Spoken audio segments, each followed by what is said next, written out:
je veux ici poursuivre ce récit des grâces que mon très aimable Jésus m'accorda généreusement, à moi, la moindre de ses servantes, au cours d'à peu près 16 ans de ma vie, commençant au moment où je me suis proposé de faire la neuvaine préparatoire à la fête de Noël, avec 9 méditations par jour sur les grands mystères de l'Incarnation. Quand j'ai commencé à rédiger ce manuscrit, mon confesseur vint me voir, et, concernant cette neuvaine, je lui ai dit, ainsi j'ai fait une 2e heure de méditation, puis une 3e, jusqu'à 9, lesquelles je passe sous silence pour ne pas être ennuyeuse. Cependant il m'avait ordonné de tout écrire en détail. Ainsi donc, je dois obéir, même à l'encontre de mon propre raisonnement. Sans plus m'en faire et en faisant confiance à Jésus, je poursuis donc ma narration de ce que Jésus m'a fait vivre pendant cette neuvaine. De la 2e méditation, j'ai rapidement passé à la 3e.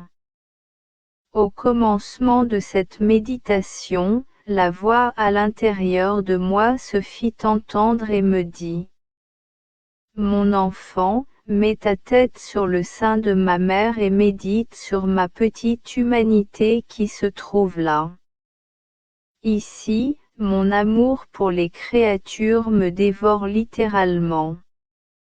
L'immense feu de mon amour, les océans d'amour de ma divinité, me réduisent en cendres et excèdent toute limite.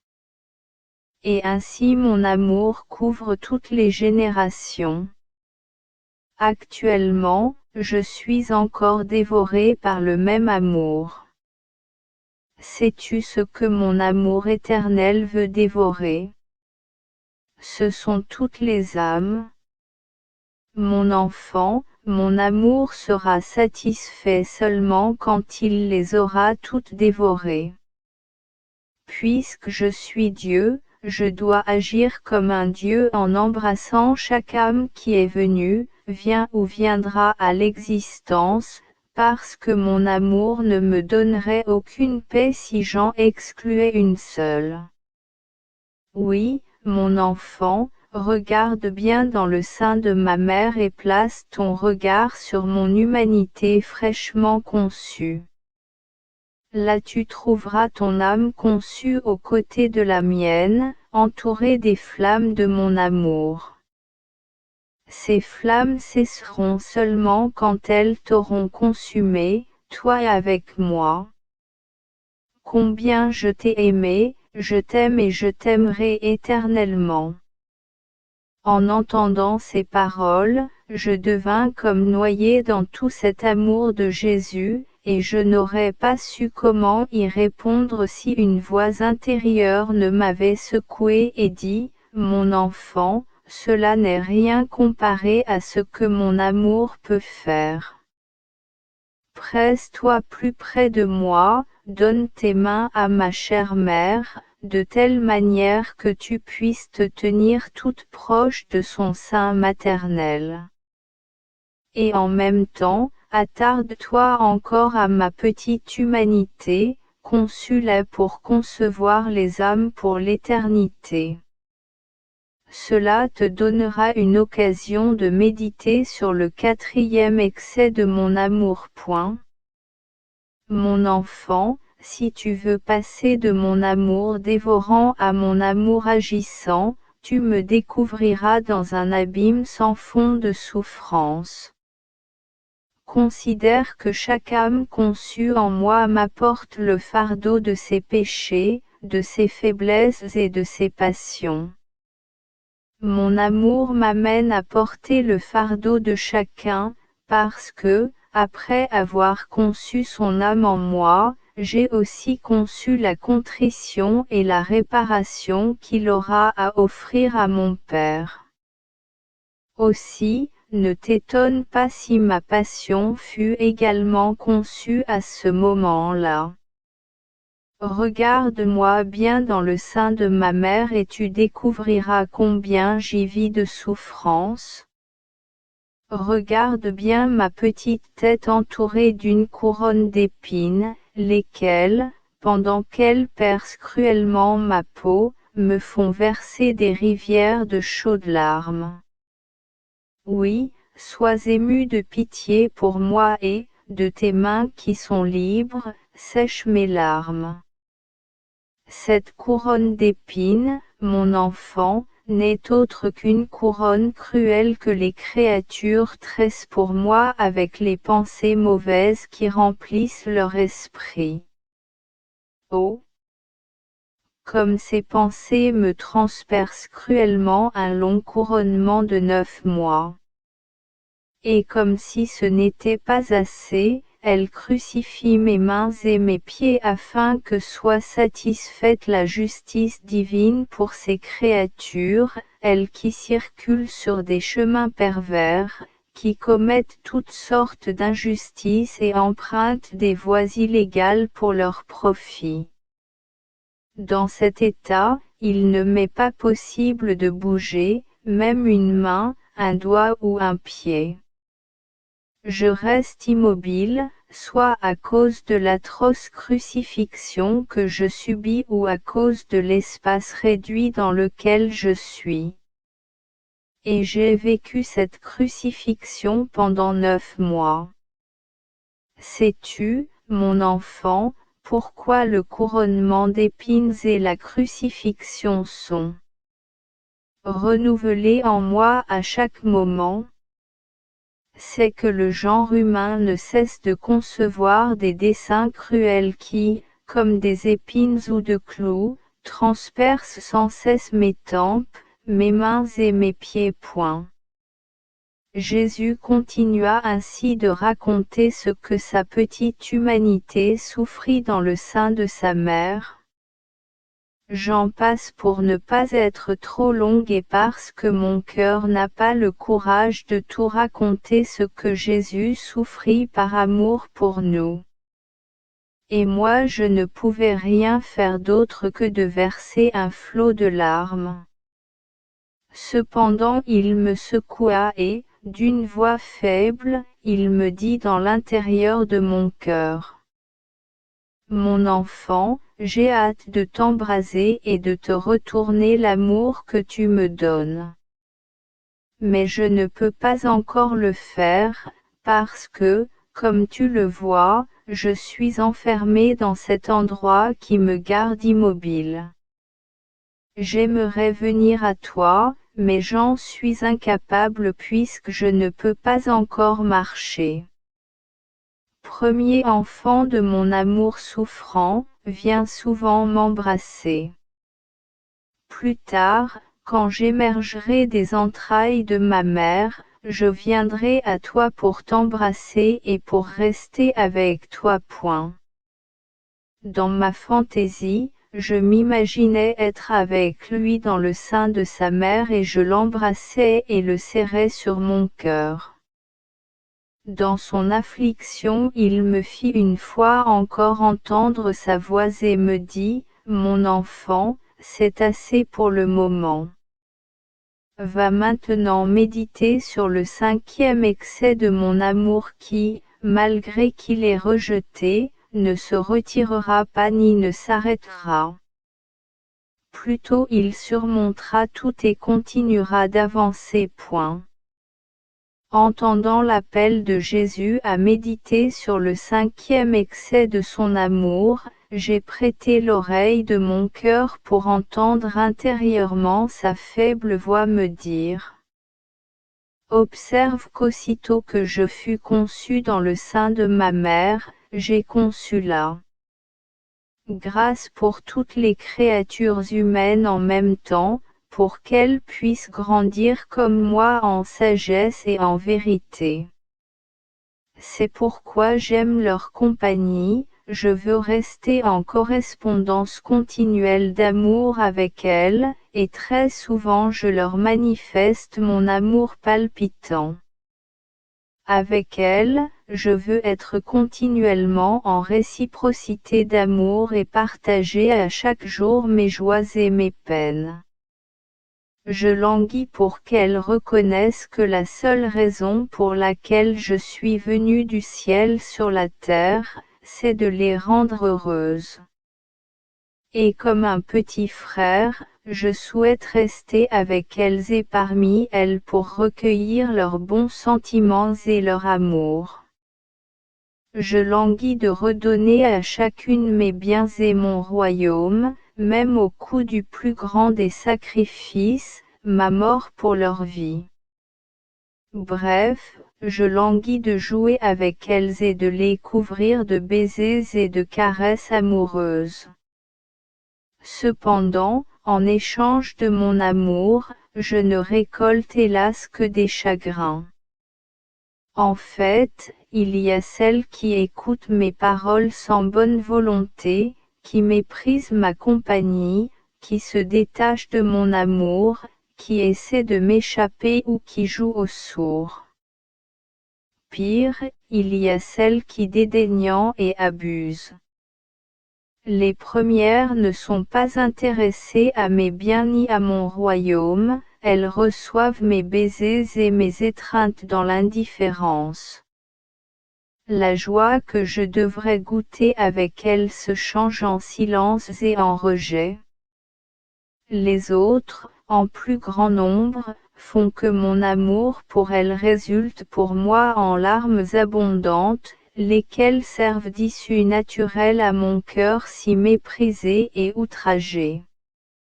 Ainsi, alors que je suis parmi elles, je suis toujours seule. Comme elle est pesante cette solitude forcée résultant de leur abandon. Elles font la sourde oreille à tous les appels de mon cœur. Elles ferment toute avenue à mon amour. Je suis toujours seul, triste et silencieux. Oh, mon enfant, paie-moi de retour pour mon amour en ne me laissant pas dans cette solitude. Permets-moi de te parler, et écoute attentivement mes enseignements. Sache que je suis le professeur des professeurs. Si tu veux m'écouter, tu apprendras beaucoup de choses. En même temps, tu m'aideras à cesser de pleurer et tu jouiras de ma présence. Dis-moi, aimerais-tu jouer avec moi? Je me suis alors abandonnée à Jésus en manifestant mon désir de toujours lui être fidèle et de l'aimer dans la tendresse et la compassion. Mais, malgré son désir de vouloir se réjouir avec moi, il est demeuré seul, sans soulagement. Pendant que je passais ainsi ma 5e heure de méditation, la voix intérieure me dit: assez de cela. Médite maintenant sur le 6e excès de mon amour. Mon enfant, que mon intimité soit avec toi. Viens plus près de moi et prie ma chère mère pour qu'elle te fasse une petite place dans son sein, pour que tu puisses observer dans quel état de douleur j'y suis. En pensée, je m'imaginais que ma mère Marie voulait me démontrer sa grande affection en me laissant rejoindre le doux et affable Jésus dans son sein. Je m'imaginais que j'étais là dans son sein très près du mon aimable Jésus. Mais comme la noirceur y était grande, il m'était impossible de voir ses traits et je ne pouvais que sentir la chaleur de son souffle d'amour. À l'intérieur de moi il me dit: mon enfant, médite sur une autre manifestation de la surabondance de mon amour. Je suis la lumière éternelle et il n'y a pas hors de moi de lumière qui soit plus resplendissante. Le soleil avec toute sa splendeur n'est qu'une ombre à côté de ma lumière éternelle.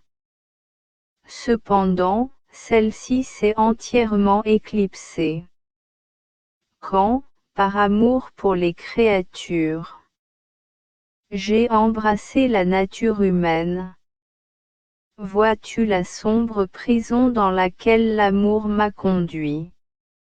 Oui, c'est par amour pour les créatures que je me suis confiné à ce réduit et que j'ai attendu là après quelques rayons de lumière. J'ai attendu patiemment dans la grande noirceur, dans une nuit sans étoiles ni repos, la lumière du soleil qui n'apparaissait pas encore. Quelle souffrance j'y ai endurée! Les murs étroits de cette prison ne me donnaient aucun espace pour remuer, et engendraient en moi de terribles angoisses. Le manque de lumière m'empêchait de voir et me coupait le souffle. Un souffle que je devais recevoir lentement par la respiration de ma mère. Sais-tu ce qui m'a amené à cette prison? Qui m'a enlevé ma lumière et m'a fait lutter pour ma respiration. C'est l'amour que je ressens pour les créatures confrontées à la noirceur de leurs péchés. Chacun de leurs péchés est une nuit pour moi. Je suffoque de ressentir leur cœur sans repentir et ingrat. Ils produisent un abîme sans fond d'obscurité qui me paralyse. Ô excès de mon amour, tu m'as fait partir d'une plénitude de lumière pour m'amener à la plus noire des nuits dans un étroit réduit qui annihile la liberté de mon cœur.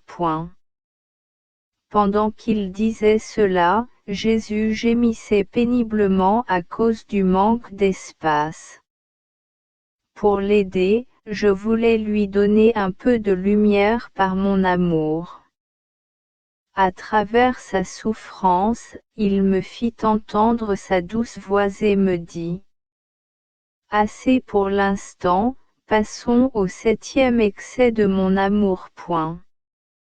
Jésus ajouta: Mon enfant, ne me laisse pas dans une telle solitude et une telle obscurité. Ne quitte pas le sein de ma mère et arrête-toi au 7e excès de mon amour. Écoute bien. J'étais parfaitement heureux dans le sein de mon Père. Il n'y avait aucun bien que je ne possédais, joie, félicité, etc. Les anges m'offraient le culte de la plus grande adoration et étaient attentifs à chacun de mes désirs. Mais l'excès de mon amour pour le genre humain me fit changer de condition. Je me suis dépouillé de ses joies, ses félicités et ses biens célestes pour me revêtir des infirmités des créatures, afin de leur amener mon éternel bonheur, mes joies et mes avantages célestes. Cet échange aurait été facile pour moi si je n'avais pas trouvé chez l'homme l'ingratitude plus monstrueuse et la haine la plus obstinée. Oh! Comme mon amour éternel fut déçu par une telle ingratitude.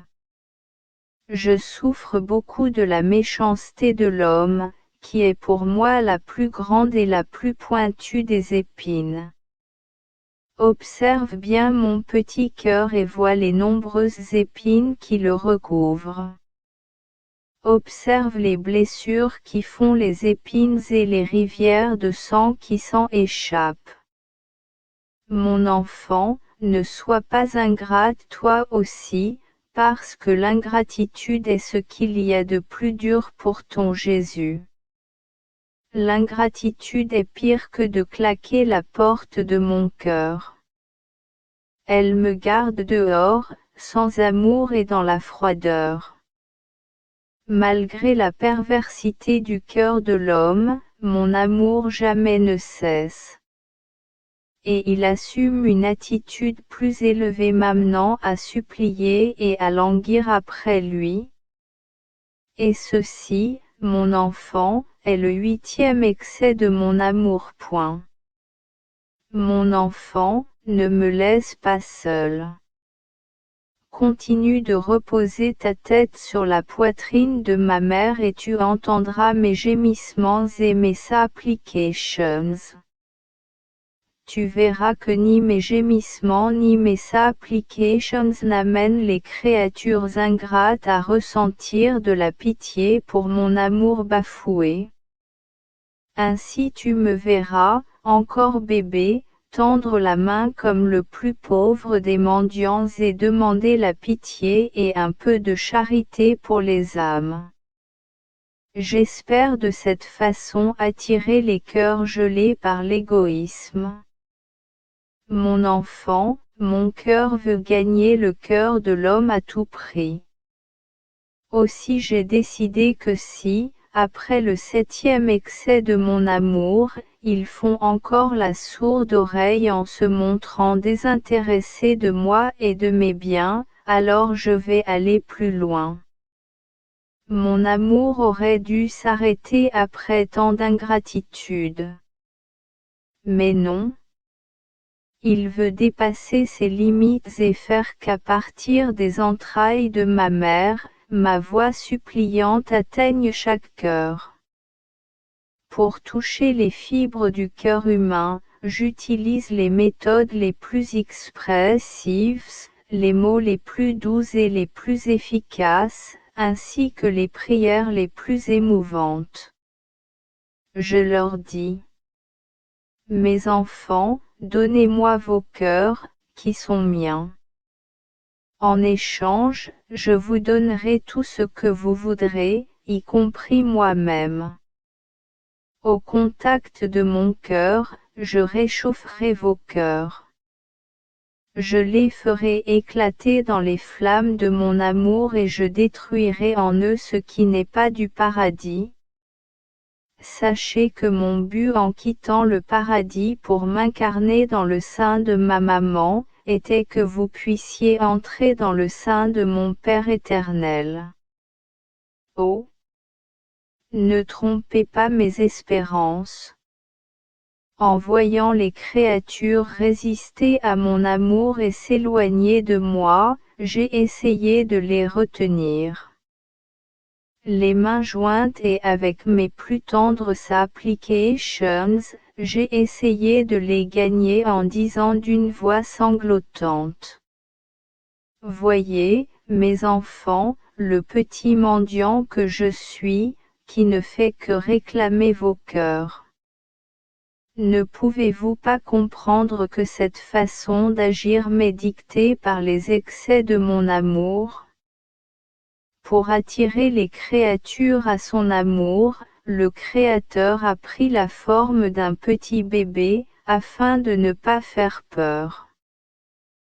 Quand il voit que la créature est récalcitrante et obstinée et ne se rend pas à sa requête, il insiste, se plaint et pleure.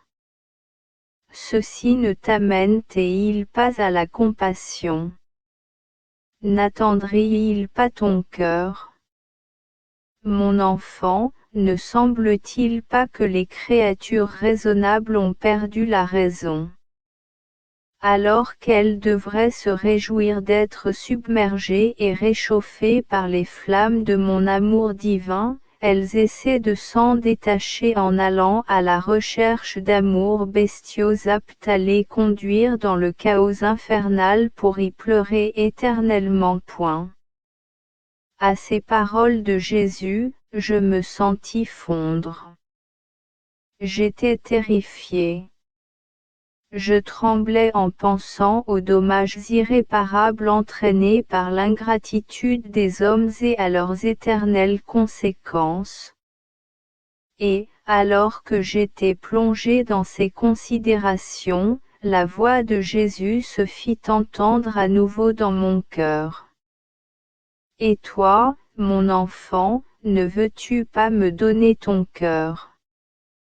Faut-il que je pleure, me lamente, et te supplie pour obtenir ton amour. Pendant que Jésus me disait cela, mon cœur était saisi d'une ineffable tendresse pour lui. Et sanglotant d'un vif amour jamais ressenti auparavant, je dis: Mon bien-aimé Jésus, ne pleure plus. Oui, oui. Je te donne non seulement mon cœur, mais je me donne moi-même. Je n'hésite pas à tout te donner. Mais pour que mon dos soit plus beau, je veux enlever de mon cœur tout ce qui n'est pas de toi. Aussi, s'il te plaît, donne-moi cette grâce efficace pour rendre mon cœur comme le tien, pour que tu puisses y trouver une demeure stable et permanente. Mon enfant, mon état devient toujours plus douloureux. Si tu m'aimes, garde ton regard fixé sur moi, de sorte que tu puisses bien apprendre tout ce que je t'enseignerai.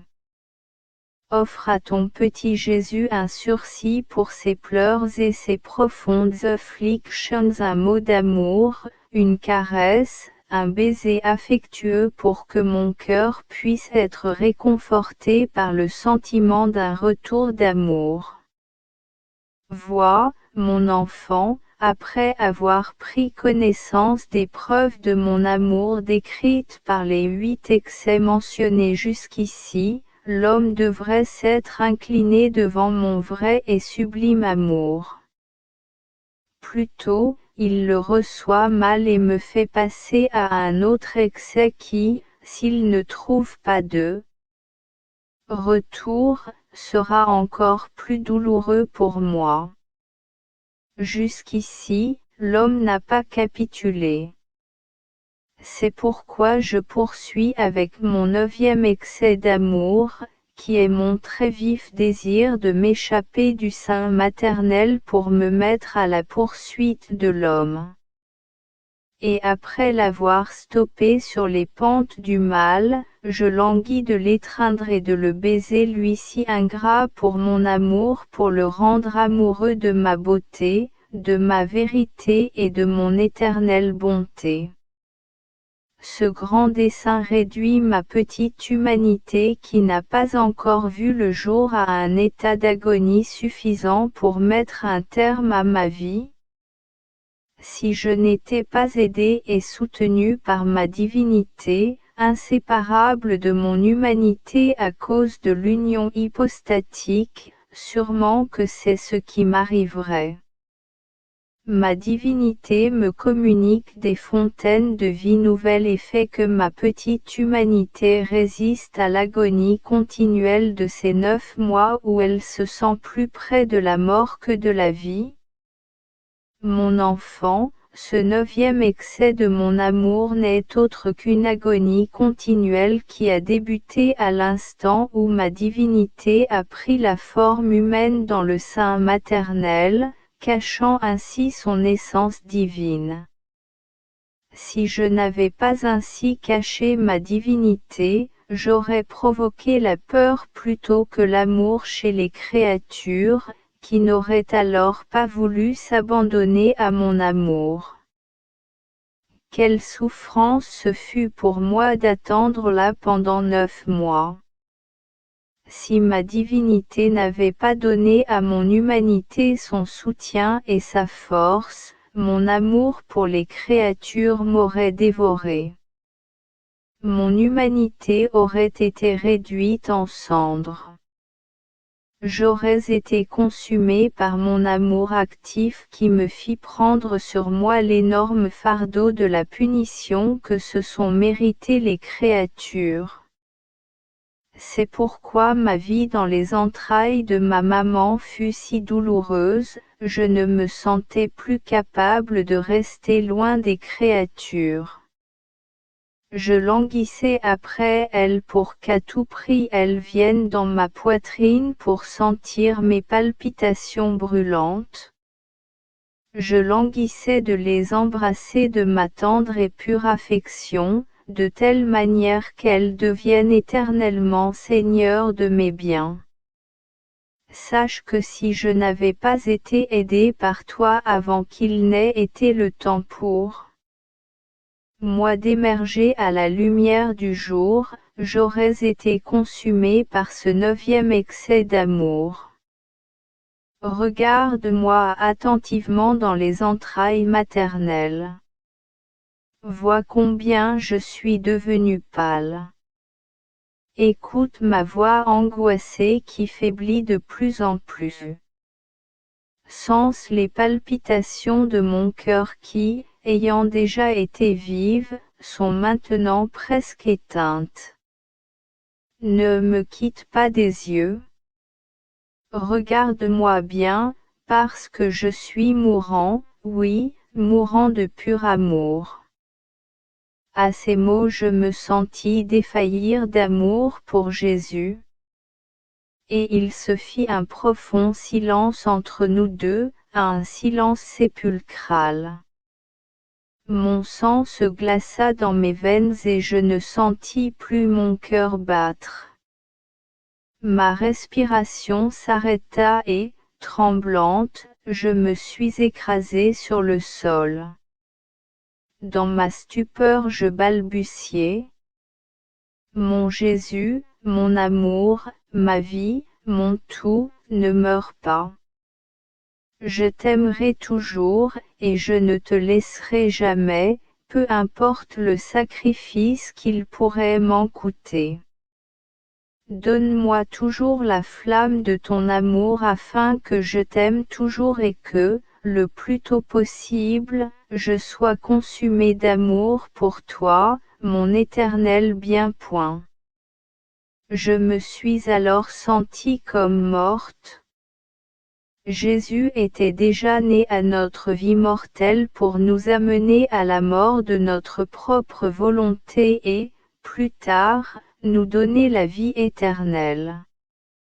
Puis Jésus me toucha et me réveilla de l'assoupissement dans lequel j'étais plongée.